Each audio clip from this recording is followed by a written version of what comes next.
Welcome to the Practical Pistol Show. My name's Ben Steiger, here to answer your shooting questions. Today, we have Tim Herron. What's up, guys? Matt Hopkins. Hi. And Tim Myers, the faceless Howdy. man. Got a Pro Shop logo, man. Your disgusting mug you don't want to show people. All right, guys, today we are talking about score peaking. So here's the thread that got teed up a while back. We just haven't had a chance to talk about it.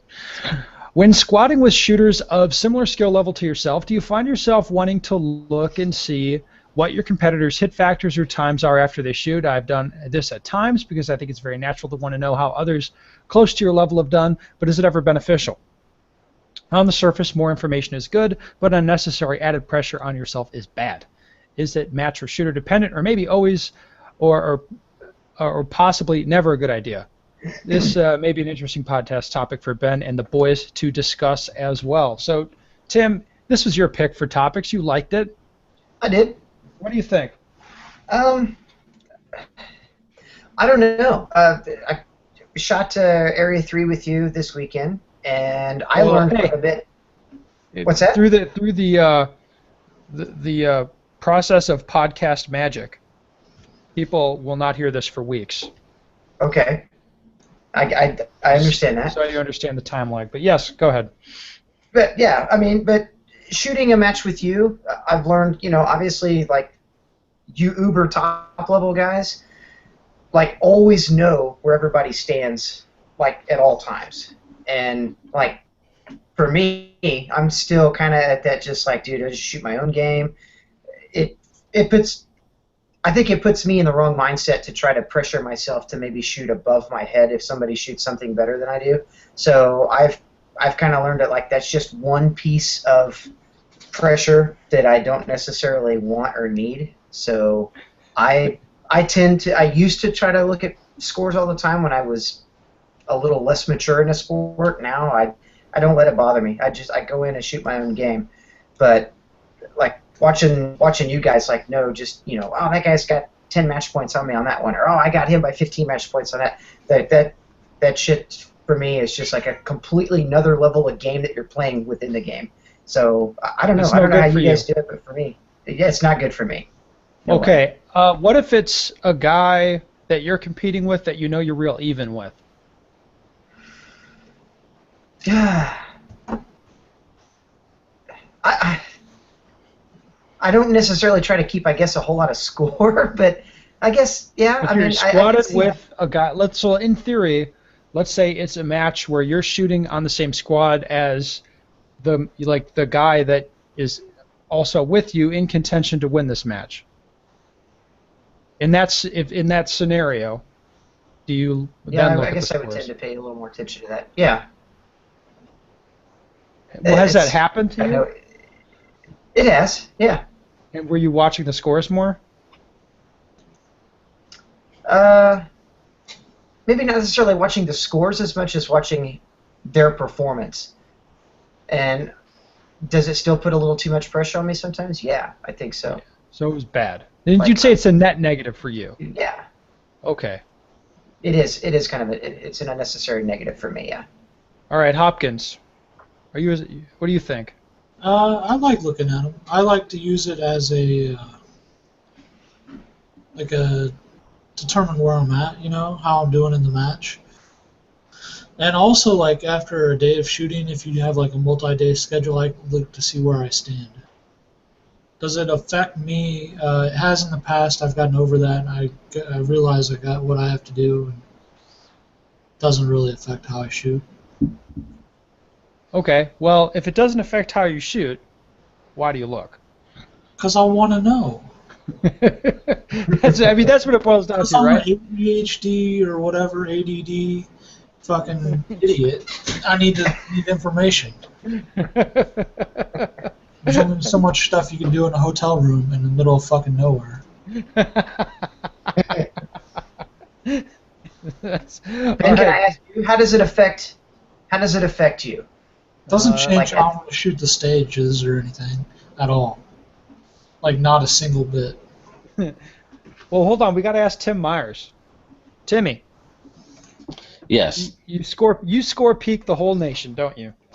Yes, he does. Only Hopkins, really. Whatever. Bullshit. That's my goal. Take down Hopkins, man. So are you yeah, like up in people's shit, like talking smack at the match, like? I don't know about talking smack, but I used to score peak a lot, for sure. But I'm trying to get away from that. I don't think it's good for my performance right now. Why is that? Just puts unneeded pressure on me. So if I, kind of like Tim said, if I lose a few points here, then I feel like, I got to turn it up on this next stage or something like that, right? But I think it just works out better for me to shoot my game, and in the end, I think it usually works out, rather than trying to make up for lost points. Yeah. All right, so Tim, you were going to ask me how it affects me? Yeah. Do you score peak, Ben? Does it change? I mean, let's let him answer the first thing first. I do. It depends, but usually I kind of watch what's going on in the match more just out of curiosity. It doesn't really it doesn't usually affect the way I'm going to shoot. Occasionally, if I need to make a decision about how to shoot a stage, it will. Right? So to emphasize either maybe a little more speed over points or points over speed, or just taking risks or not risks. Yeah, it's more like risk or not risk. A lot of in the match, well, like when we shot Area 3, it's kind of like if I'm on the squad with most of the guys and I watch everybody shoot, it's kind of like, well, I don't need to do a fucking thing. I'll just post up and shoot A's and be super gay about it, and I won't have to push at all. You know what I mean? I don't have to make anything happen. I'll just shoot. So there's that versus if there's a few stages where you might have a choice to take a risk or not, and if you need to take a risk, then you do. If you don't, then you don't. That's usually how it goes. So does it affect my shooting? Not really. I feel like a lot of times it can affect you in positive ways as well. So like if you were to look at, let's say you were pretty tight with Hopkins at a match, right? Right. So if you watch Matt shoot a stage and you judge it as exceptional just watching it, right? You're like, that was really good. That was a great run. And you're like, but I'm pretty even with him, and I know that there's nothing he can do that I can't do. So in that situation, it would give you confidence, right? Oh, definitely. Right. So I think it can also give you confidence instead of being really intimidating, where you watch a guy shoot and you're like, damn, that was fast. Like, oh, I can't hang with that, or like, oh, too many alphas or something. I mean, it can also give you confidence as much as it can take it away. That's my feeling on it. But you feel like it's been bad for you.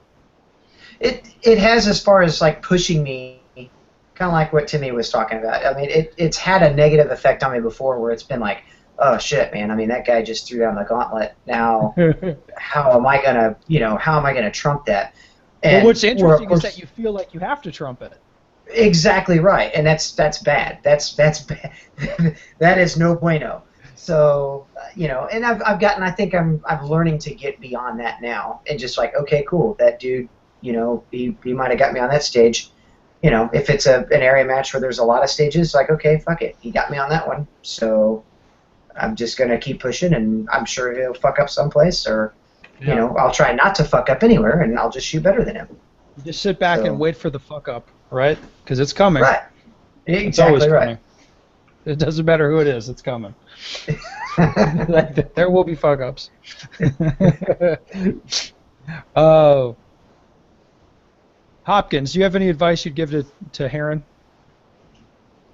about this? You guys are bros. You guys hang out. Yeah. I don't know. I think it's tough. I think it depends. It's individual dependent. Like, some people can't look at scores or they get nervous and shit. And you got to figure out what you do. I mean, if you get nervous from it, or it makes you have a negative impact, I don't think you should do it. Yeah. But it's something you got to figure out. Like, so you got to score peak, and does it make you perform better? Yes, then do it. I'd say if it doesn't, don't do it then. Well, one guy here posted something interesting. Personally, I've always seemed to feed off of pressure and use it to reach my goal sooner. Right? Yeah. So he's he's saying that the score peaking puts pressure on him, and that's positive. Yeah, I can Right. see that. But just you're saying individual dependent. Yeah, if it puts negative pressure on somebody, like they're getting all nervous and before they know they have to shoot to a certain level, I'd say that's probably a bad thing for that person. All right, Tim, do you feel like as you develop as a shooter, you might like score peaking? I do. And I'm not it's, trying to it's push you one direction or the other. I'm just feel like, do you feel like your answer to this sort of a question would change over time? I think so, definitely. And here's kind of my thought to that. Like if I shoot a local, or well, okay, like even we shot Area 3, paying attention more to like say you and like say Alex Scoot and some of those guys, I didn't really pay too much attention to your scores, but I kind of know that I shoot just because I shoot with Matt a lot at home and stuff too. Like I know there's not anything. I don't feel like there's anything that Matt can do that I can't do. So I do tend to I even tended to kind of look at the scores a little bit as Matt scores because it did. You're right. It did kind of give me instill some confidence in me to like, okay, cool. Well, Matt can do that. Shit, I can do that. So like at locals and stuff like that, I do enjoy shooting with Matt because Matt is always the push I need to perform at my best. Because I mean Matt's the type of guy. I mean he's consistent. So I know I can't fuck up because if I do, it's like then he knocks me in the dirt. Right. Yeah. So it definitely keeps me on my toes. Now that being said, at local, I have noticed that sometimes I actually shoot better if I squad with just a bunch of people I don't know, versus squatting with, say, some of the other hot shoes at the local match that say, shoot open and limited, because I watch them do things with obviously, division guns that they should be able to go subjectively faster, and I try to keep that pace, and then I trip myself up. So to me, that's where I think it's bad. It always seems like I actually shoot better than them, or shoot, I guess, better than my performance would be if I shot with them, if I don't have the opportunity to score peak those guys. Yeah. So I kind of see it both ways. Okay. Tim Myers, do you feel, I'm going to ask you the same thing I asked Heron. Do you feel like your answer to this sort of question would change over time? Like if, God forbid, you ever started training seriously and got better, do you feel like score peaking would be okay again? Or what do you think? I'm kind of with Hopkins. I think it's personality driven, right? So like, I think most people at some point know they have a good idea of where they fell in relation to the other people. I mean, I don't know. I don't like the hard numbers, right? Like I don't want to know that. Yeah, but you like that. So I've seen you get that competitive like glint in your eyes sometimes when you're all like, what'd you shoot on that stage? You're like, I'm gonna fucking beat that. I'll beat that time. Yeah. Like, throw it down, bring some heat or something. I've seen you do that. No, it is. But for some reason, I'm telling you, it's different if you're in the hunt. If you're in a hunt to win the match versus not, it's just different, man. Like I'm gonna go for the stage win, right? Like okay, I'm like, so what Stage wins all the time, baby. So let me just clarify this. So if you are shooting against a guy that you don't think you can beat in the match, or like maybe it's not even don't think, like you can't beat the guy. Yeah. So then like you're at Wisconsin like, section, I'm going for it. I didn't care. Yeah, you don't give a shit. I want to know what you put down because I want to beat it. but if it's a whole match and you have to be consistent in order to win the match, then you start feeling the pressure. Well, yeah, because I can't control what they do, right? I can only control what I do, and if I get wrapped up in their results, that doesn't do anything for me mentally today, right? You're right. Maybe eventually I'll be strong with the force like Hopkins, and I won't matter. But today, I'm just not. I'll be strong. Like Hopkins doesn't care, man. He's awesome. Oh God. I can't control the outcome of their shooting, right? So. Right, but you can never control it, right? No, exactly. But I don't know. It messes with me, man. It messes with your mojo. Today, yes. So that's good that you've identified that, and you're not going to do it anymore. All right, Tim. If you were going to give advice, other Tim Heron, if you were going to give advice to somebody like a newer shooter about this, what would you say? Honestly, a newer shooter, I would say don't score peak. Focus on your own game. focus on your own performance, because I think letting that get into your head, especially at an early stage in your shooting, I think honestly it probably brings you a little more negative than it does positive. Yeah, I agree. I feel like the score system is so complex that when you're starting out shooting, you're like, well, what was your time on that stage? And it was 18 seconds. You're like, fuck, well, what does that mean? You don't even know. You're like, 18 is like, well, whatever. And then some other guy shoots it, and he's like, well, it was 21. It's like, okay, well, I was faster. But you don't really know what that does or what exactly that means. Right. It's kind of like, well, there's this points thing, and those are good, and there's this time thing, and that's bad, and we want that number to be as low as it can be. But people don't really understand the interaction. Well, and then the things too, like the hit factor. I get, obviously I've been shooting enough now to understand the hit factor and everything, but like the whole match points thing, dude, I still feel like a fucking slobbering retard when it's like, how do you know where you stand as far as the match points and keeping that score? Dude, that makes you fucking crazy that I do that in my head, doesn't it? Yeah, oh my god, it does. You're like, oh yeah, I've got him by like 7 match points on that stage. I'm like, oh my god, Ben, how the fuck do you know? Because I'm lost. I'm just like, cool, yeah, Ben got him on that stage. That's cool. But yeah, but 7 match points exactly isn't very much. That's crazy, man. I don't know how to do that. I really don't. I kind of wish I did, but then I'm kind of glad I don't.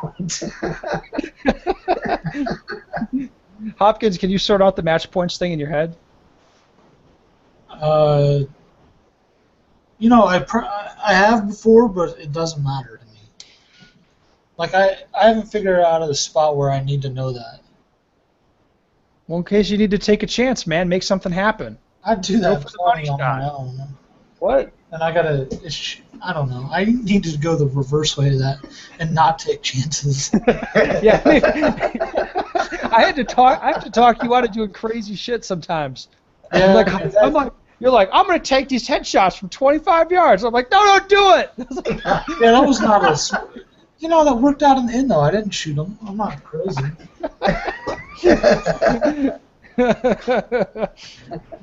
All right, you retard. So let's move. People actually doing that though. It was. Oh my god. I get it makes me cringe just thinking about doing that. All right, guys. So let's do some shooting questions. Sound good? Yeah. Yep. All right. Hearing you talk about reloading, you sound like you turn on the ammo fairy and go about life, and what comes out is fine. Have you ever had a squib? I tap-racked and banged a squib through my barrel, and am now facing a new barrel bill. I'm just curious what precautions you have in place to avoid squibs, or if it's whistling past the graveyard. Oh, I've blown a gun up before. Jesus Christ. I thought I was going to be the biggest retard on this podcast when it comes to reloading. I fragged a polymer gun so hard, dude. Okay, well, it was awesome. Is there a story? Come here. Yeah, I just got into reloading. I was loading on a 650. Oh, it was an M&P you blew up? Yeah, fucking. Oh, nice. First 100 rounds I loaded, double charged one of them, blew that bitch up. Learned my lesson though. So like, haven't fucked a gun up seriously by reloading. I don't know if I'd trust them to reload. Wait, so we're saying we shouldn't trust you to reload? No, I've done it, so I know what mistakes were made, what responsibility that is now. Well, what precautions do you have in place now to prevent such an event in the future? I just know better. I don't have anything specific. This guy's blown a gun up, and he's trying not to do it again. I'm a slow reloader. I look in every case. There you go. Now that's something I specific. got no time for that shit. That's actionable intelligence, we'd call that, Tim. Thank you. Look at every case. That's smart. I personally don't do that, but I'm not saying it wouldn't be smart. I do that for match ammo only. Because you don't get makeups in a match. You can't just blow your gun up and grab your other one. That's true. I shoot factory ammo in matches because I'm an idiot when it comes to reloading, for starters. I have had squibs. I actually had my powder failsafe rod was fucked up once, so it was putting powder in cases, but a totally random amount. Oh man. So I loaded a box of ammo, like 1,000 rounds of this crap, and I brought it to do a class, and it was all I had. So I was shooting it. It would be like bang, bang, bang, bang, bang, bang, bang. It was like probably every.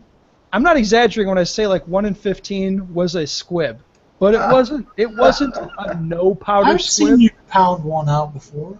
I'm telling you about the squibs right now. Yeah. All right. It wasn't. These weren't no powder squibs, which aren't a huge deal. I mean, Just a no. keep it loaded round after that is what. Right. It A means by no that. powder squib. It's typically you can't get another round in behind it. But a low powder squib, these fuckers were going halfway in the barrel, like halfway down the barrel, and it was like, God damn it.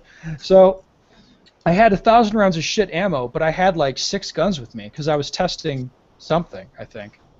So I was shooting Berettas at the time. So when I was demoing stuff for the class, I'd be shooting to demo something, and that gun would squib. I'd like throw that one on the ground and just grab another one. And I'd go through all my guns, and then on break times I'd pound out all the squibs. Oh my God. It was excellent. So did I learn my lesson? Yes, I learned how the fail-safe rod functions on the powder measure, and that you need to make sure that that's working properly. Otherwise, you're going to have problems. So it was a learning experience for me. Do I look in every case? No. Ain't nobody got time for that. Yeah. I mean, Dude, I've had enough ammo issues this year, so I'm extremely vigilant now when it comes to match ammo and everything else. have a spare gun Yes. and buy your match ammo. Yeah. That's what I want to do. That way, like, whatever. Hopkins, you got anything else to say, or are you watching TV? I was watching soccer game, but dude, I blew up a gun. I know my lesson now. Don't fucking double charge. That shit fucking hurts. Yeah, but at the same I time, think my it was steel so frame funny. shooter gun would have held it up though. Did you, Hey, I did you blew get up 2 guns. Oh Yeah, my dog. God. There you go. Tim, I you did, blown like- up 2 guns?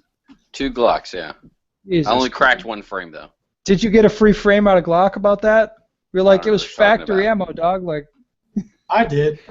Now listen, it could have been a weak case. I'm not sure, but it hurt. It stung really bad all you got to say is it was factory both ammo. times. You got to I be don't know. real adamant about that.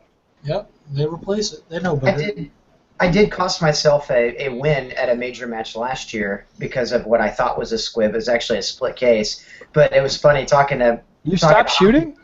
Oh, yeah. I stopped on a 160.32. Dude, no. Some motherfucker, you got to tackle me to stop me. Oh, Dude, that's what I'm saying. Matt was like, "Fuck that! You should have reloaded. You should have just stuck a mag in it." Fucking. I'd have been and like, started I would have fragged my gun. I was like, You know the major man. match- That's think why you you gotta bring shoot. That's why you bring a second gun to the match, Tim. Yep. Oh, I do Makes them blow now. one up. At the time, I didn't have one. Now I do. So. You yes, got 2 Sig 320s? Yes, I do. Nice, just in case you blow one up. Yeah. All right, let's move on to another shooting question. Ben, I've been shooting for a few years, but only started to train and take it seriously for about 6 months. I'm concentrating on the stand and shoot skills, draw, transitions, quick sight and target acquisitions, etc. First, then add the more advanced skills. Do you have some kind of benchmark and skill set that will let me know when to work on the advanced skills, stage programming, shooting on the move, moving in and out of positions, etc., into my training, or should I be doing it all together from the start? Thanks for the great show. Hopkins, when do you start Do it all. moving around? What's Do it that? all. Do it all. You Fuck don't it. just stand and shoot at matches. You got to do it all. Yeah. So like, take it as a progressive step, and yeah, you might not be concentrating on that stuff, but you got to be doing it. Yeah. What about you, Tim? Heron? Yeah, I'm definitely the same way. You gotta. I mean, it shouldn't. You need to progress the entire skill set, not just like 1 or 2 things. Like, okay, well, I finally got my draw down, so now I can start working on shooting on the move. No, you gotta work on it all. Well, I think you should. If you're training for USPSA, as soon as you can hit targets, like hit the paper, and transition to the next one and hit that one, then you're probably accurate enough that you can move on to like, well, can you pull the gun out of the holster and grip it? Like, all right, cool. Then you should work on drawing while you're moving, And then you've got to, I mean, just from a safety perspective and a not getting DQ'd perspective, you have to be able to move around and reload the gun without breaking the 180 and that kind of stuff. So I think you should start working on that pretty much right away. And it doesn't really cost you anything because you can just you can do it in dry fire. You don't have to go to the range to do it. But you should be, thinking about moving around and all that sort of shit right away. Important key things of dry fire is that you can do all of that without. Yeah, even the stage programming part for a monkey like you, when you have 100 dry fire targets around in your basement, you can practice programming that stuff in and running it as a stage. Yep. You don't need to go to the range for that. Nope. So is there any lower end on skill level to do that for you, Tim? Any lower end? Yeah, so would you say level? Yeah. No, right? You just say just do it. Like if you're how about before you go to your first match, do it. So you get an idea what to do. I would agree. You have to. I think it'd be hard to do that though. You don't really know what's going on. We got YouTube. Right. But at the same time, you can't go to a match by yourself and not know anything. And then, dude, Matt, you know as well as I do. You've seen a guy show up, bring his gun and 3 or 4 magazines with him or whatever, and he's like, okay, I'm ready to shoot a match, and the guy doesn't know the first thing about where the 180 is or how to draw without even sweeping his own hand, or you know what I mean? Those. Yeah, but it's your own hand, right? His own hand. That shit's fucking scary, dude. Or how about they show up at a match and there's a full retreat stage or something, and they don't even know how to turn and keep the gun pointed downrange. Guys, in my opinion, there's only one thing more dangerous than people reloading their own ammunition, and that's holsters. I mean, that's the truth, right? Yes. If you shoot yourself, it's going to be related to the holster somehow, either drawing it or reholstering. Probably, that's the odds. Yeah, makes sense. So yeah, I think you've got to have you've got to be able to figure out at least how to safely handle and manipulate the gun. Period. Yeah, and that involves moving around. Definitely. Jesus. All right. Well, that pretty much covers us for the podcast topics today, guys. If you want to talk to Hopkins, go to hopkinsshooting.com and send him an email. If you want to talk to Tim Herron, go to hopkinsshooting.com, send that an email. One of these days, Timmy's going to have to set up a webpage for me. You have to help me out. I'm blackballing it. BatmanRobert.com. I'm pretty sure that's taken, you retard. Yeah, I was about to say, that would not be. BatmanandRobin.tv. If you really want to be silly, make it BatmanandRobin.ru or something like that. Yeah, sure, why not? Like a fucking crazy Russian hacker site. And if you want to have Tim Myers give you reloading advice, go to bensteigerproshop.com. Send that to him. I don't know about reloading. I just turned my press on, and that's all I know. Hey, listen, I saw a video of you gauging your ammo, and it was the scariest thing I've seen in a long time. You actually do that now? No, I'm sorry, Keita did that. Remember that? And you had like a 50% failure rate? I wasn't gauging any ammo. Yeah, he never gauges ammo, dude. And who's got time for that? I'll gauge it when I shoot it through my gun. Do you gauge your factory stuff? No. You ever had one of those FO? No. Not since I quit shooting Winchester White Box. That used to be my match ammo, by the way.